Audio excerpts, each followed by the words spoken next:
Assalamualaikum warahmatullahi wabarakatuh. Waalaikumsalam warahmatullahi wabarakatuh. Apa kabar hari ini? Baik. Ya, jadi hari ini kita akan membuat kesepakatan kelas. Sudah dibuat kesepakatan kelas. Kesepakatan kelas itu adalah perjanjian antara kalian dengan saya. Ya, jadi nanti kalian akan disusun menjadi beberapa kelompok. Ya, setiap kelompok itu mengusulkan apa yang perlu disepakati di dalam kelas. Contoh misalnya, yang pertama, hadir sebelum jam 7.15. Contoh. Apalagi? Menjaga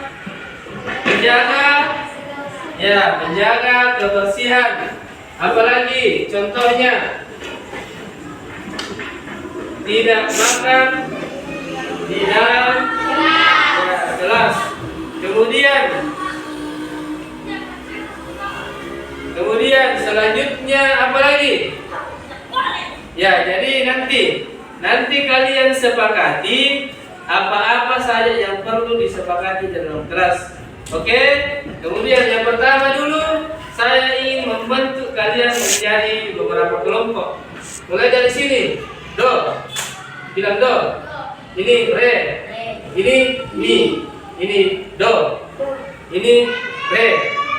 Ini mi. Ini do. Ini re. Ini mi. Ini do. Re. Mi. Do. Re. Mi. Ya, sekarang angkat tangan yang do. Do. Ya, yang do berkumpul di sudut sana, yang do. Do.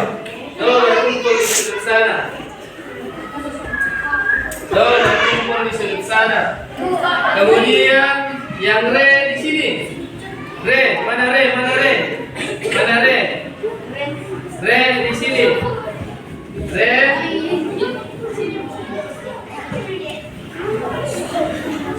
Re, oke.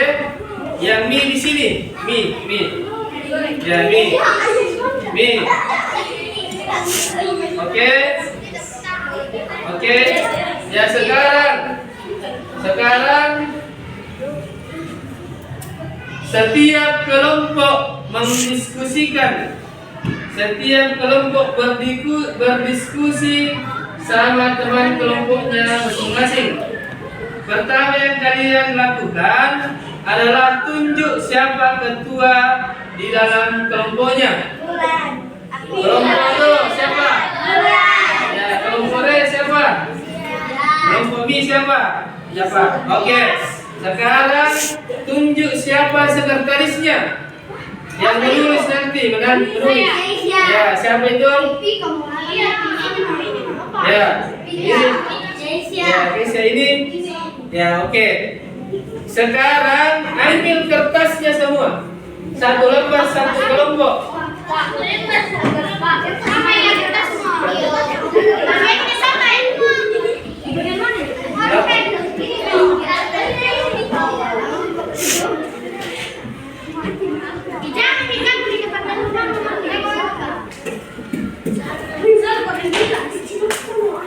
Sudah ya. Sekarang tulis nama kelompoknya masing-masing.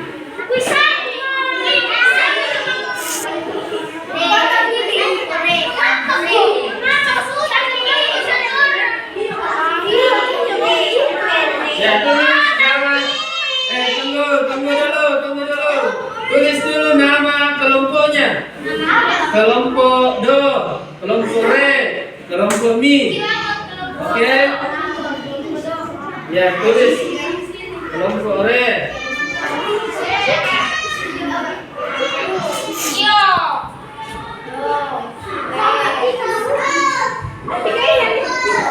Tulis nama kelompoknya.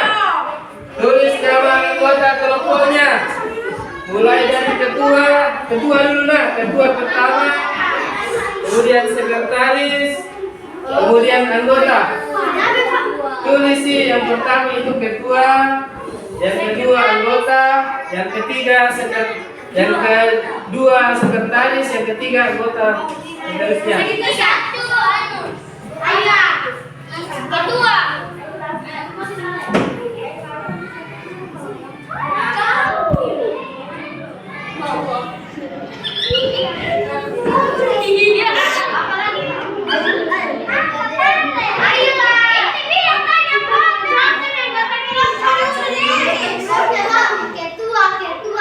Ketua dulu, lalu sekretarisnya, baru anggotanya. Ya.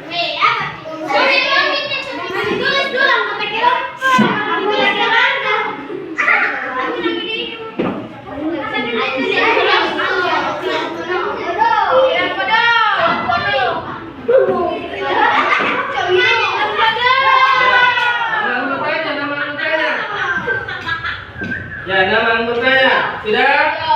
Ya, sekarang satu-satu namanya. Tulis satu-satu namanya.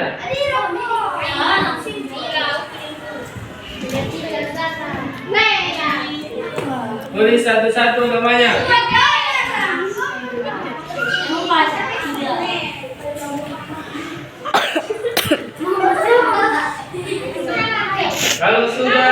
Kalau sudah nama-namanya anggotanya, tulis kesepakatan.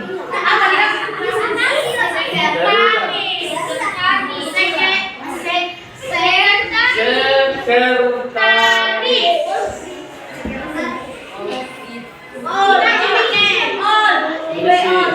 Tulisi.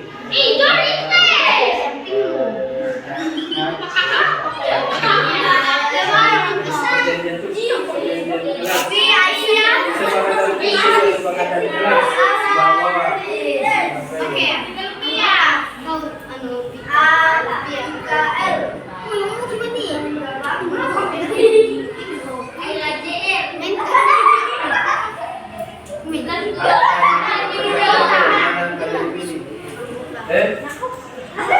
tulis kalau sudah nama anggotanya, tulis di bawah kesepakatan kelas. Bisa 1, bisa 2, bisa 3, terserah. Bisa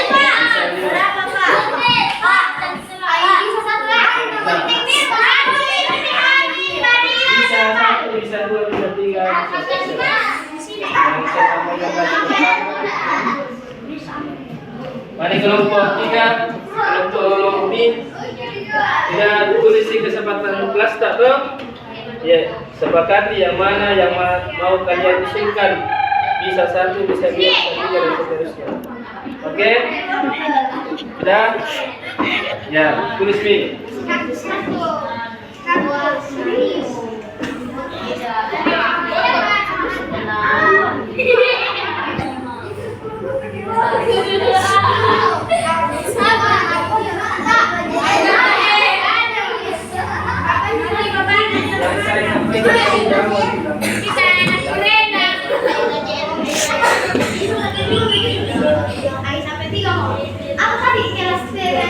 Kesepakatan kelas. Apa?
Ya, oke.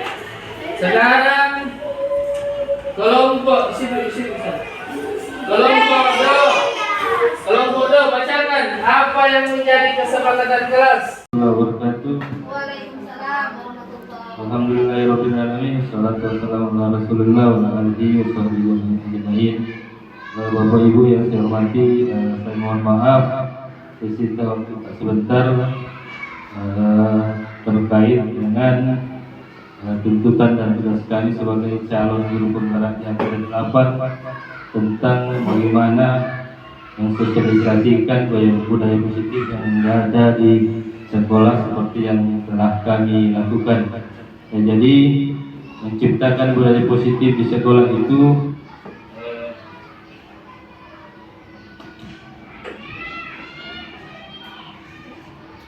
Jadi seorang guru itu memiliki peran untuk membangun atau mewujudkan budaya positif di sekolah. Budaya positif merupakan perwujudan dari nilai-nilai atau keyakinan universal yang diterapkan di sekolah.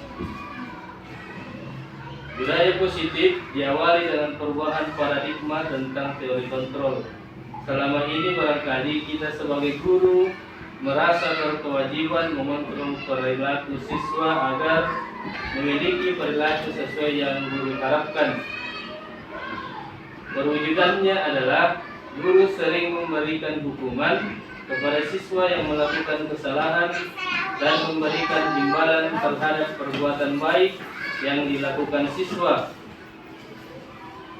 Berdasarkan beberapa penelitian tentang teori kontrol, semua perilaku manusia pasti memiliki tujuan. Begitu pula dengan perilaku siswa. Bahkan sebuah kesalahan yang dilakukan siswa pasti memiliki alasan. Alasan tersebut biasa disebut dengan pemenuhan kebutuhan dasar manusia. Ada 5 kebutuhan dasar manusia. Yang pertama, kebutuhan bertahan hidup atau survival, yaitu kebutuhan berkaitan dengan fisik seperti makan, tidur, tempat tinggal, dan lain-lain.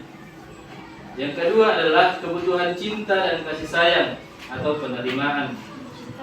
Yang ketiga adalah kebutuhan penguasaan atau pengakuan akan kemampuan yang dimiliki.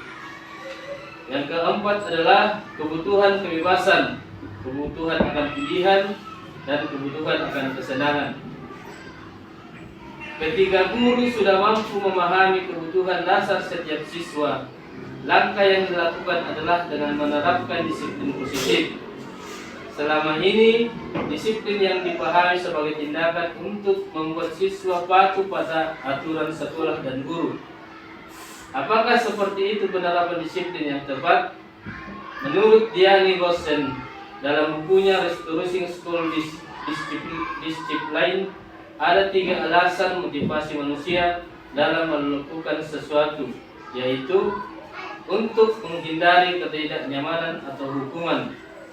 Yang kedua, untuk mendapatkan imbalan atau penghargaan dari orang lain. Yang ketiga, untuk menjadi orang yang mereka inginkan sesuai dengan nilai-nilai yang diyakini. Berdasarkan ketiga alasan tersebut, tindakan pendisiplinan dengan melakukan hukuman atau memberi imbalan bisa disebut motivasi eksternal, dan hal tersebut tidak akan bertahan lama. Barangkali dengan hukuman dan imbalan, siswa atau murid memang memiliki atau menjadi patuh, tapi kepatuhan itu hanya sementara, dan kedisiplinan yang diterapkan tidak mengubah karakter siswa menjadi lebih kuat. Barangkali itu pula yang menyebabkan bangsa kita kesulitan dalam membentuk karakter masyarakatnya.